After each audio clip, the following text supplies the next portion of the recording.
Toi, notre source de vie. Bénis-nous encore, parle-nous, visite-nous encore cet après-midi. Nous sommes approchés de toi avec un cœur sincère, dans la plénitude de la foi. Nous croyons que tu fais encore de grandes choses dans nos cœurs. Bénis-nous, bénis ton peuple, bénis ceux qui nous suivent en ligne. Dans le nom de Jésus-Christ, je t'ai ainsi prié. Amen. Que Dieu nous bénisse. Nous aurons un culte quand même court, parce que juste après, nous avons un service de baptême. Et notre frère, j'aimerais qu'il se mette debout, qu'il puisse lui-même nous dire son prénom, parce que Charbel, oui.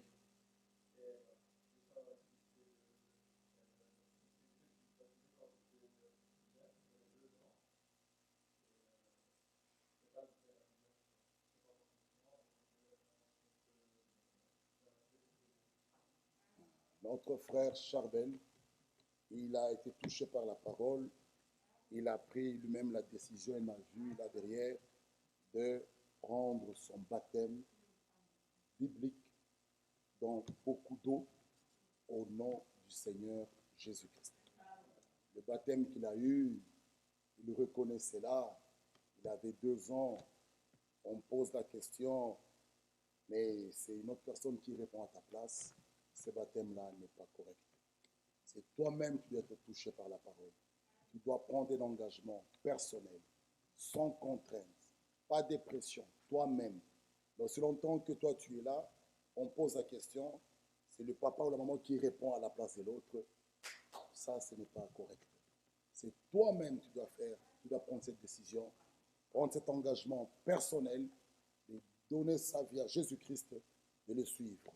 Comme nous venons de le chanter, dans le bon comme dans le mauvais jour, nous le suivrons. Parce que nous croyons qu'à la fin, nous serons couronnés. Et cela est pour très, très bientôt. Notre frère sera baptisé aujourd'hui. Juste après, nous irons le baptiser dans ce nom merveilleux de notre Seigneur et Sauveur Jésus-Christ. Il sauve encore, notre Dieu. Il sauve, il guérit, il appelle les pécheurs. Il aime même les pécheurs. Dieu aime le pécheur, mais Dieu hait le péché. Parce que Dieu est saint. Dieu se trouve que dans sa parole. Tout ce qui est péché, Dieu hait le péché. Mais Dieu aime le pécheur. Même cet après-midi, Dieu t'aime. Malgré tes manquements, Dieu t'aime. Et Jean 3, 16 est clair. Dieu a tant aimé le monde. Nous pouvons lire cela. Dieu, lisons cette écriture. Car Dieu a tant aimé le monde qu'il a donné son Fils unique afin que quiconque croit en lui ne périsse point et qu'il ait la vie éternelle. Et 2 Timothée nous dit, la volonté de Dieu, lisons cela, 2 Timothée,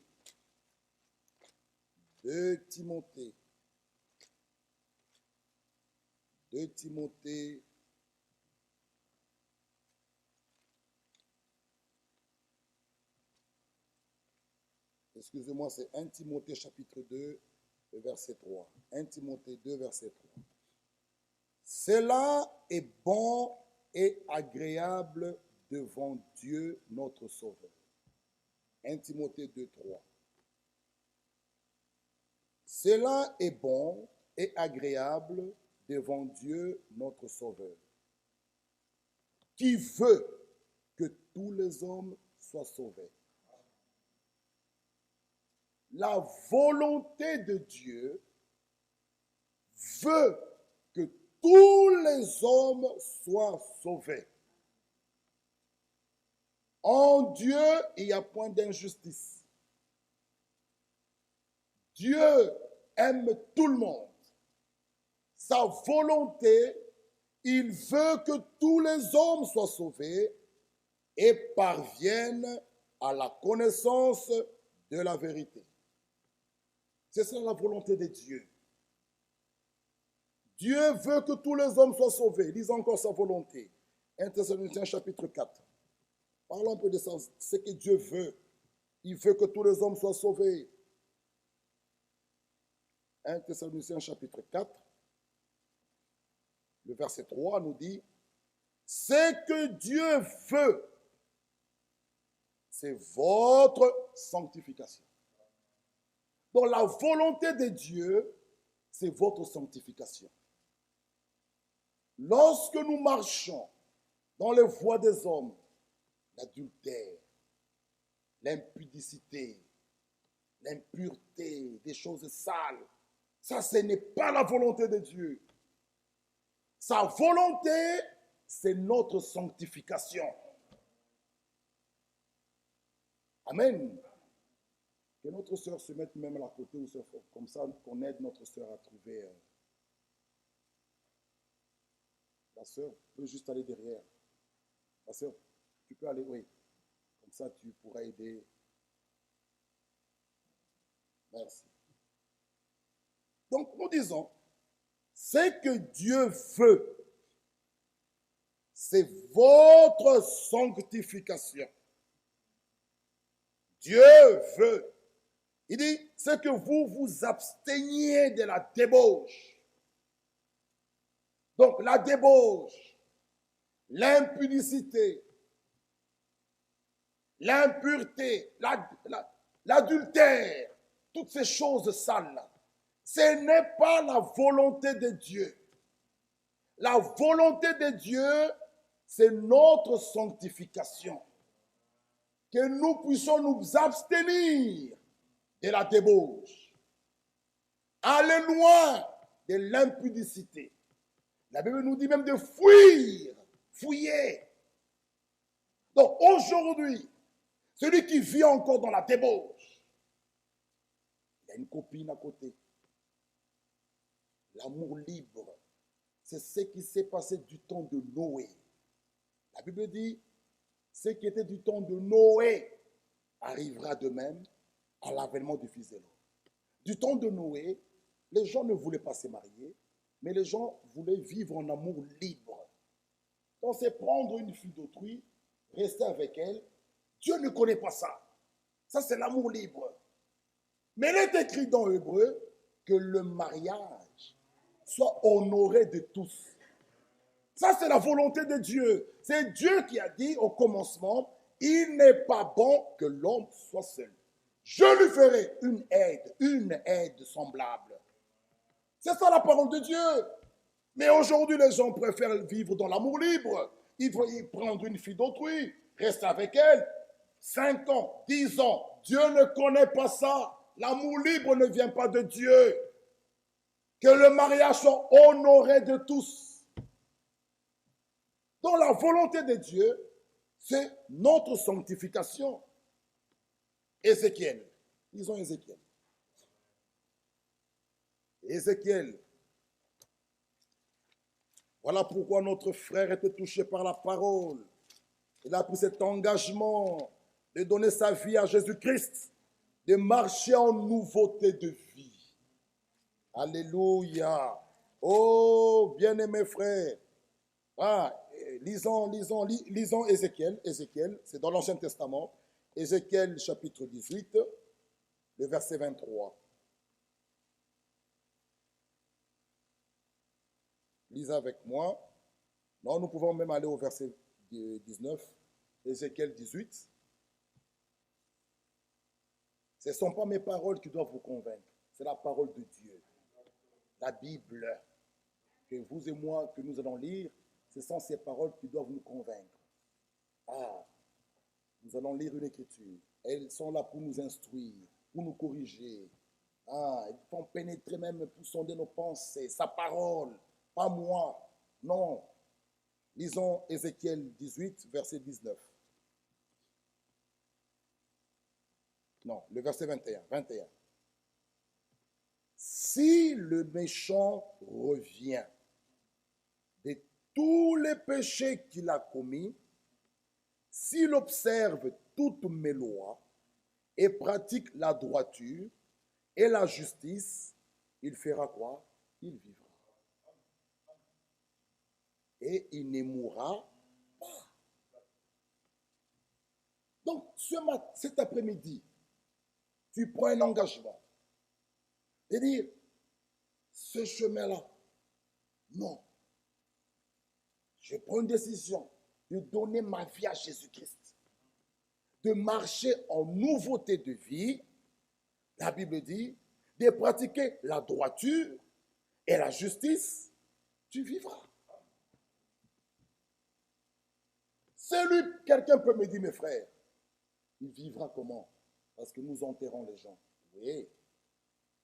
Une chose est certaine. Celui qui reçoit Christ dans son cœur a la vie éternelle. Il pourra tomber malade, il pourra mourir, il pourra le cogner, il pourra mourir. Nous allons l'enterrer. Mais une chose là, le mystère, nous remettons le corps, parce qu'il est écrit, tu es poussière, tu seras, tu vas retourner qu'elle a, on remet ce corps-là. Mais l'âme retourne vers son Créateur. Maintenant, le mystère, quand le Seigneur Jésus-Christ reviendra, c'est celui que nous attendons. Nous n'attendons pas quelqu'un d'autre, nous n'attendons pas un prophète, ni Jésus-Christ. Bientôt, il va revenir. Ce jour-là, lorsqu'il viendra, il va donner un cri de commandement. Selon 1 Thessaloniciens, lisons, gardez Ézéchiel 18. Allons lire un peu ici. Lisons 1 Thessaloniciens chapitre... Je vais vous trouver l'écriture dans 1 Thessaloniciens ici. Ce sont des réalités divines. Ah, ça va arriver. Le monde sera surpris. Nous partirons. Et cela, c'est pour très bientôt. 1 Thessaloniciens chapitre 4. Regardez. Le verset... Nous prenons 13. Lisons 13. Lisez avec moi. Nous ne voulons pas, frères, cet après-midi, chers amis, chers invités, nous ne voulons pas que vous soyez dans l'ignorance au sujet de ceux qui sont décédés, afin que vous ne vous affligez pas comme les autres qui n'ont point d'espérance. Maintenant, regardez. Car si nous croyons que Jésus est mort et qu'il est ressuscité, croyons aussi que Dieu ramènera par Jésus avec lui ceux qui sont décédés. Maintenant, écoutez. Voici en effet ce que nous vous déclarons d'après la parole du Seigneur. Nous ne vous déclarons pas d'après la parole de frère Michel. Non. La Bible dit que tout homme sera reconnu pour menteur, seul Dieu pour vrai. Ces paroles, nous vous les déclarons d'après la parole du Seigneur. Lesquelles? Nous les vivons. Le mystère est celui-ci. Dans notre temps, qui est le dernier, celui-ci, l'âge de Laodicée, dans lequel toi et moi nous vivons, c'est le dernier âge. Dans ce temps, tout le monde ne verra pas la mort. C'est là le mystère. Il y aura un groupe de gens qui ne verront pas la mort. Il y aura un groupe qui vont voir la mort. Maintenant, ceux qui sont morts, ils vont attendre l'enlèvement là-bas. Ceux qui sont vivants, ils seront sur la terre comme nous sommes, attendant le retour du Seigneur. Et lorsqu'il viendra, il dit, nous les vivons, restez pour l'avènement du Seigneur. Nous ne dévancerons pas ceux qui sont décédés. Non, les vivants ne vont pas dévancer ceux qui sont décédés. Le mystère est là. Le Seigneur lui-même, un signal donné à la voix d'un archange et au son de la trompette de Dieu, descendra du ciel et les morts en Christ ressusciteront premièrement. Jésus-Christ, lorsqu'il va descendre, il ne mettra pas ses pieds sur la terre. Il restera dans les airs. Et lorsqu'il descend, il y a trois choses qui l'accompagnent. C'est ce que nous voulons lire avec vous. le cri des commandements. Il va pousser un cri des commandements. C'est le même cri que Jésus a crié à la tombe de Lazare, à la lire dans Jean 11. Et ce cri des commandements, c'est pour réveiller ces enfants qui sont morts. Ce groupe-là vont sortir. Ils vont, c'est ce qu'on appelle la résurrection. Ils vont porter des corps de résurrection, des corps glorifiés. Les vivants vont être transmutés. Et les vivants et ceux qui sont morts, ils vont monter pour aller à la rencontre du Seigneur.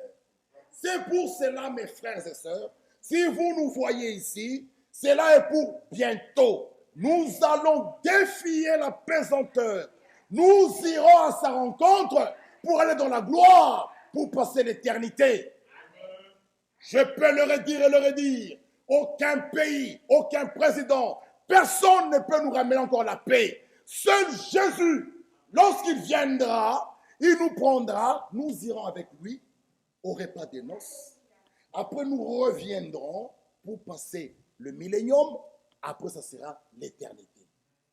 Mes frères et sœurs, à quoi ça sert-il à un homme de gagner le monde entier, d'être populaire? Tu as beaucoup d'argent, tu as toutes les filles derrière toi, tu as tous les hommes derrière toi, mais de perdre, ton âme est perdue. Ça sert à quoi? Mes frères et sœurs, non. Ce jour-là, il y aura des grincements des dents. Revenez de vos voies. Répondez-vous. Jésus-Christ revient bientôt. Sa venue est pour très bientôt. Nous serons avec lui dans la gloire. Il essuiera nos larmes. C'est une réalité divine. Nous le croyons. Les gens, lorsque nous prêchons, ils nous prennent parfois pour des débiles. Ils disent, mais ils vont nous chercher. C'est là pour bientôt. Nous partirons de cette terre. Nous irons le rencontrer dans les airs et nous partirons avec lui. Lui-même Jésus. La Bible dit que chaque affaire doit être... Nous devons contrôler avec la déposition de 2 ou de 3 témoins. Nous avons un exemple dans la Bible, celui d'Enoch. Il est dans Genèse 5. Enoch est parti. Il n'a pas vu la mort. Nous avons deuxième exemple, celui d'Élie le Tishbite. Cet homme marchait avec Élisée qui le suivait. Et un char est descendu. Élie, on l'a pris. Il est parti. Troisième témoin, c'est Jésus-Christ lui-même. Il est mort, il est ressuscité. Il est monté, il a béni ses disciples. Les disciples le regardaient comme ça. L'ange vint leur dire, pourquoi vous restez les têtes vers le haut? Ce Jésus qui est parti, c'est de cette manière-là qu'il reviendra. Il est parti en tant qu'homme dans la chair, il reviendra. De la même manière, nous prendre, nous amener là-haut, là où il habite. Frères et sœurs, les gens ne peuvent pas le croire, mais sachez une chose. L'incrédulité ne peut pas stopper l'accomplissement de la parole de Dieu. Ça va que t'arrêter toi-même. Mais ceux qui croiront à cette parole verront cette écriture s'accomplir. Nous irons là-haut. C'est pourquoi, avant cela, avant de partir, nous attendons le dernier élu. Lorsqu'il va entrer, nous partirons. Voilà pourquoi il continue à appeler. Notre frère Charbel, il continue à appeler. Il va aussi appeler les autres. Il va aussi appeler les autres. Lorsque le nombre complet des élus sera totalisé, le nombre complet, c'est le départ. Alors, ne vous moquez pas de la patience de Dieu. Oh, depuis que vous prêchez. Non, c'est toi qui l'attends. Afin que tu mettes ta vie en ordre. Afin que tu puisses te repentir de tout ce que tu fais dans le cachette là. Moi, je ne vois pas ça. Lui, il voit. Son œil nous voit tous. Ici, on peut tous fabriquer la sainteté. On peut tous être bons. Mais là où tu es seul dans ta maison, qu'est-ce que tu fais? Quel film est-ce que tu regardes? Quelle photo tu regardes? Qu'est-ce qu'il y a dans ton GSM? Moi, je ne vois pas, mais Dieu te voit. Mais cet après-midi, écoutez ce qu'il dit dans Ézéchiel, terminons par là, nous irons baptiser notre frère, Ézéchiel 18, 23. Oh, c'est vraiment une journée merveilleuse. Écoutez, c'est une journée merveilleuse. Écoutez Ézéchiel 18, le verset 23. Regardez. 21. Si le méchant revient, il revient de tous les péchés qu'il a commis. Tu as avorté? Oh, il pardonne. Tu as tué? Il pardonne. Qu'est-ce que tu as fait? Tu as volé? Il pardonne. Frère, j'ai avorté 10 fois, il pardonne. Notre Dieu pardonne. Si tu reviens de tous tes péchés que tu as commis, s'il observe toutes mes lois et pratique la droiture et la justice, il vivra. Il ne mourra pas. Toutes les transgressions qu'il a commises, que chacun lise un peu dans sa Bible. Je ne sais pas si c'est dans la mienne, mon frère Charbel, dans ta Bible, que chacun lise un peu. Toutes les transgressions qu'il a commises seront quoi? Oubliées. C'est ce que j'avais dit à mon frère. Dieu, lorsqu'il te sauve, tu passes par la première étape de grâce qu'on appelle la justification. La justification, c'est que Dieu, quand il te regarde comme ça, il ne voit plus tes péchés. Il te voit comme si tu n'as jamais péché. Là, c'est le mystère. Toi, tu peux encore te rappeler, j'ai volé, j'ai fait ça. Mon frère, ne te rappelle plus de ça. Cet épisode-là est passé. Ce film-là, fini. Tu es sous le sang de Christ. Lorsque lui te regarde, il ne voit plus tes péchés, il voit le sang de Jésus. Tu es justifié. Dieu, quand il te voit là, c'est comme si tu n'as jamais péché. Ah, tu es acquitté. Plus rien. Le dossier, fini. Vous savez, quand quelqu'un t'a quitté, même ici au tribunal, vous allez aller chercher son dossier, on ne trouve plus. C'est fini. Cet homme, fini. Il était condamné, il n'est plus condamné. On le regarde comme ça, il est acquitté. Le procureur dit, c'est fini pour lui. C'est ce que Dieu fait avec nous. Si tu crois vraiment, cet après-midi, tes péchés là que tu as commis, Dieu, il te les pardonne. Il regarde, il ne voit plus rien. Le mystère est grand. Croire au Seigneur Jésus-Christ, pas dans une église. Le salut n'est pas dans une église. Aujourd'hui, les églises lient les gens. Alors les gens sont, mon église a dit, mon église a fait, mon pasteur a dit, mon prêtre a dit. Ce n'est pas question du prêtre, ni du pasteur. La question, qu'est-ce que Dieu dit? Qu'est-ce que Dieu nous dit? Parce que l'absolu, c'est la Bible. Ce n'est pas ce que dit un prêtre ou dit un pasteur, c'est ce que Dieu a dit. Et Dieu, ce qu'il a dit, il a mis ça sur écrit. Nous pouvons le lire. Et il dit, ces transgressions seront oubliées. Il vivra à cause de la justice qu'il a pratiquée. Ce que je désire, est-ce que le méchant meurt? Dit le Seigneur l'Éternel. N'est-ce pas qu'il change de conduite et qu'il vive? Ah, c'est ce qu'il désire. Il dit que tu changes de conduite et que tu puisses vivre. Oh, bien-aimés frères et sœurs, revenons à l'Éternel. Il nous aime. Le psaume 103. Le psaume 103. Je suis dans la joie. Le psaume 103 nous dit, oh, mon âme loue l'Éternel. Que tout ce qui est en moi loue son saint nom. Mon âme loue l'Éternel et n'oublie aucun de ses bienfaits. Celui qui pardonne toutes.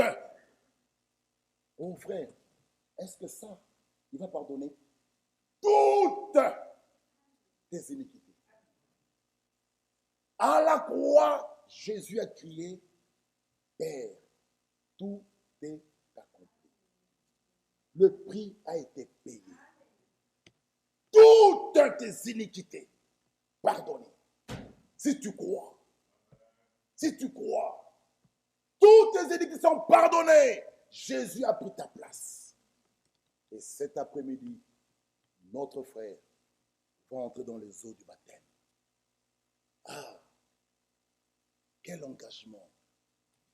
Écoutez, a déjà pris des engagements, des décisions.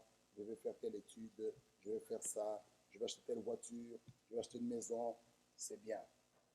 Mais de toutes les décisions prises sur terre, celle-ci est la meilleure.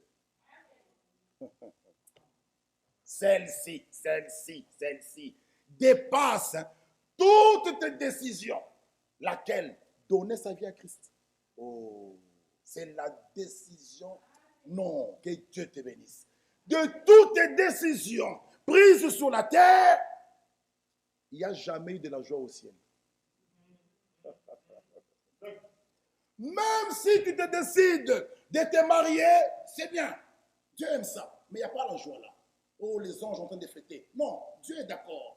Tu prends une décision d'étudier. Dieu est d'accord. Tu prends une décision d'aller. Ok, c'est bon. Mais de toutes tes décisions, la Bible dit il y a de la joie au ciel. Quand une âme, un pécheur se répand. Donc, de toutes les décisions-là, celle-ci, même au ciel, il y a de la joie. Il y a une grande fête. Pourquoi?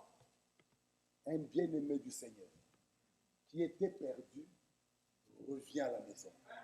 Souvenez-vous de l'enfant prodigue. Il a dit à son père, donne-moi ma part. Son père, il dit, ok, prends ta part.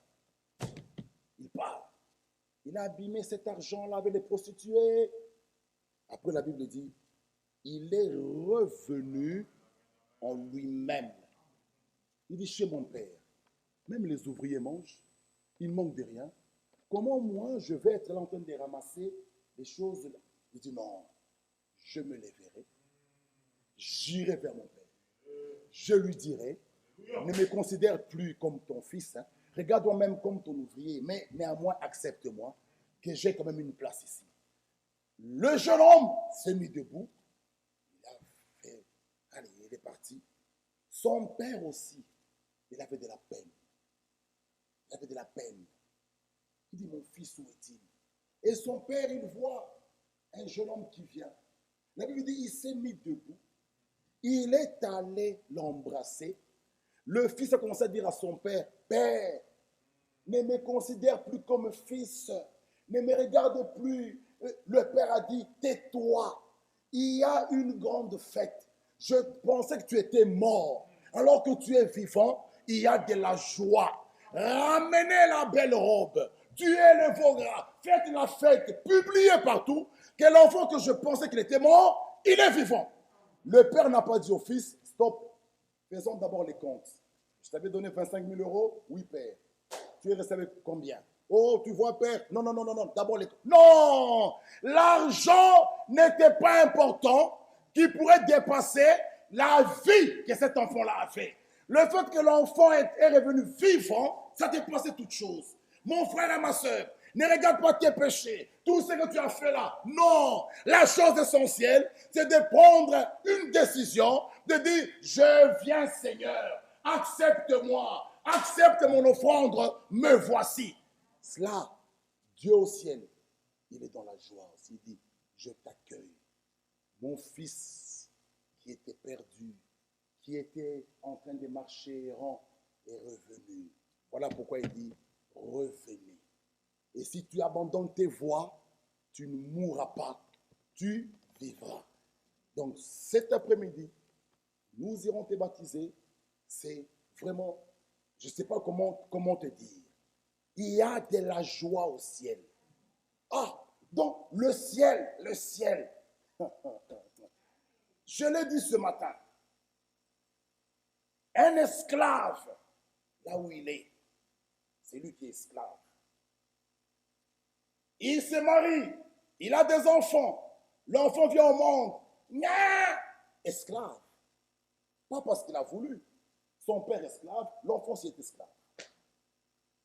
Le roi qui se marie, il met au monde l'enfant. Nya!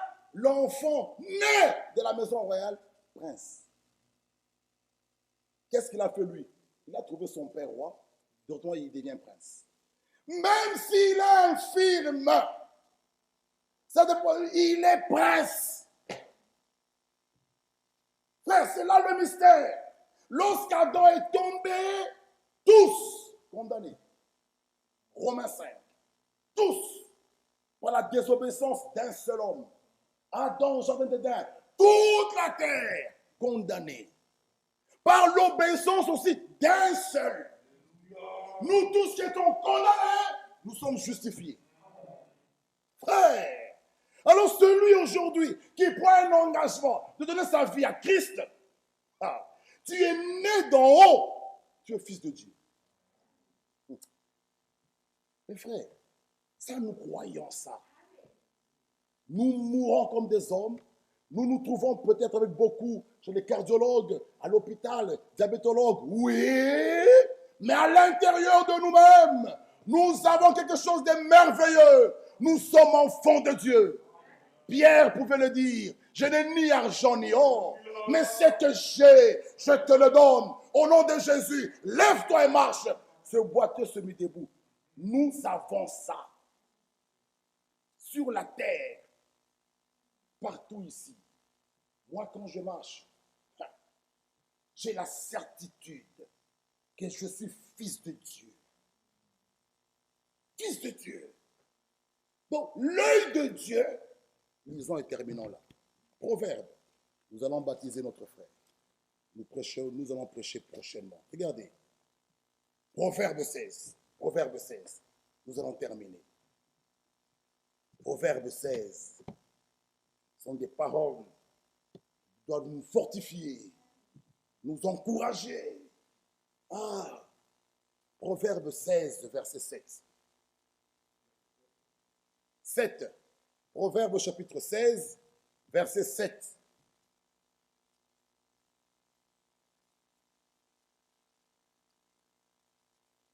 Proverbe 16, 7. Quand l'Éternel approuve les voies d'un homme, il dispose favorablement à son égard même ses ennemis.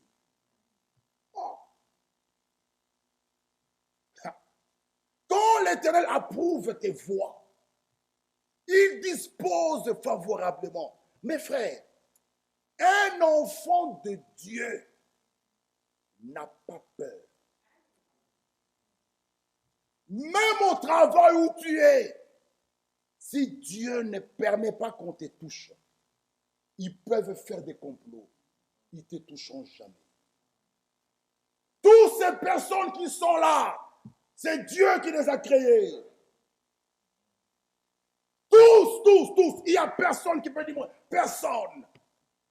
Et les païens, et les mauvais, tous ils bénéficient du soleil que Dieu lève.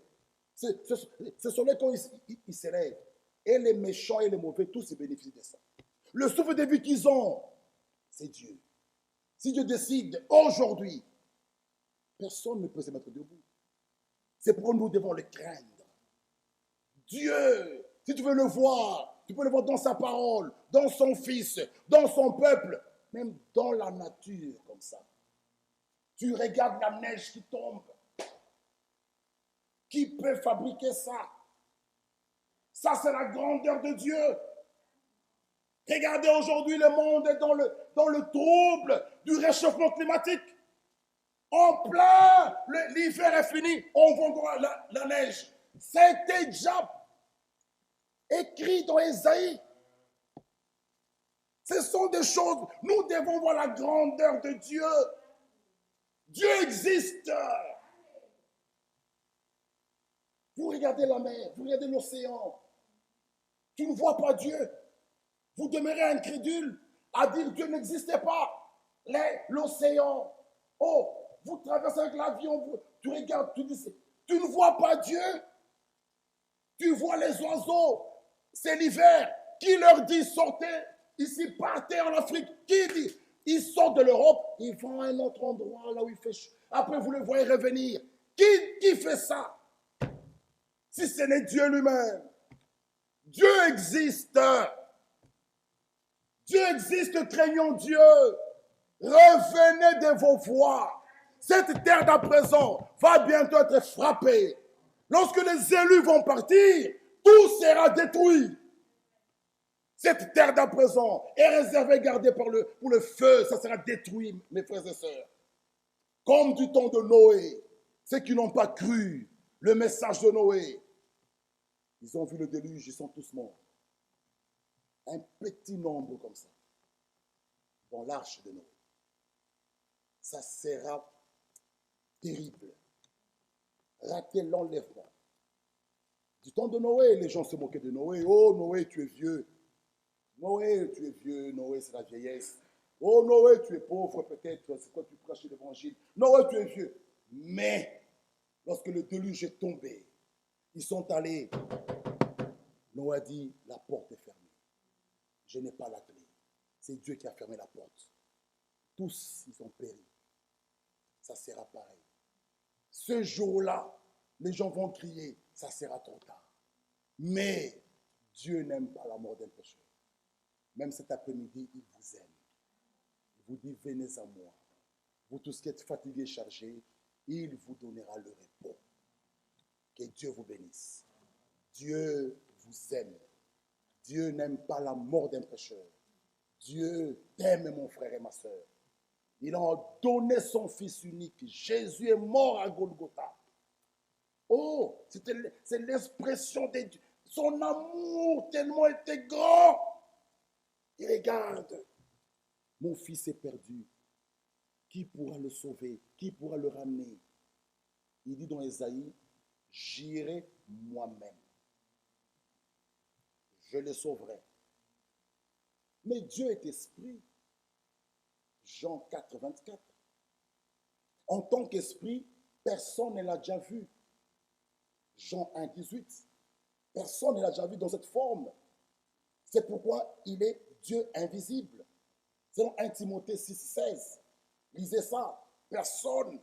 Voilà pourquoi pour te sauver, pour me sauver, il a pris une forme humaine. Il s'est fait un corps. L'esprit là, éternel, est tabernaclé dans un corps pour mourir, verser son sang, pour te sauver, pour porter tes péchés, tes iniquités. Oh mon frère, quel amour. C'était une mort honteuse, une mort terrible. On l'a fouetté, mon frère le disait. Si vous regardez le fouet qu'on fouettait Jésus, on avait fabriqué un fouet comme ça. Jésus a souffert. Jésus a souffert. Son dos, on fouettait. Lorsqu'on reprenait le fouet, ça arrachait des morceaux de... Son dos était méconnaissable. Mais la Bible dit, il a donné, il était comme ça. En tant qu'agneau, il n'a pas revendiqué ses droits. Il a accepté, il était comme ça. On faisait que fouetter, fouetter, fouetter. On n'arrête pas. On prend une couronne d'épines, on lui met la couronne d'épines, tout son visage défiguré. Il était comme ça. Jésus le roi des rois. Il était là, abandonné de tous. Les gens criaient, les mêmes personnes qui ont mangé le pain, qui ont mangé le poisson, qui ont bu le vin à Cana. Ils criaient qu'il soit crucifié, qu'il soit crucifié. Libérez-nous Barabbas. Qu'est-ce que cet homme faisait de bon? C'était un bandit. Mais les gens ont dit de Jésus, non, crucifiez-le. Il s'est dit, c'est lui le roi des Juifs. Crucifiez-le. Et Jésus était là, il regardait les personnes comme ça. On l'amène à la croix. On prend les grands clous. On l'a cloué. Il regarde, il dit, Père, pardonne-leur. Frère, c'était terrible. Le soleil ne voulait même pas éclairer. Le soleil, wow, les roches. C'était un jour terrible, ce jour-là, Golgotha. Ce jour-là, c'était terrible. Mais tout ça, c'est pour en finir avec le péché. C'est pour payer le prix qui est exigé. Mes frères bien-aimés, revenons de nos voies. Abandonnons ces voies-là. Telle la voie de l'homme paraît être droite, son issue c'est la mort. Que Dieu vous bénisse.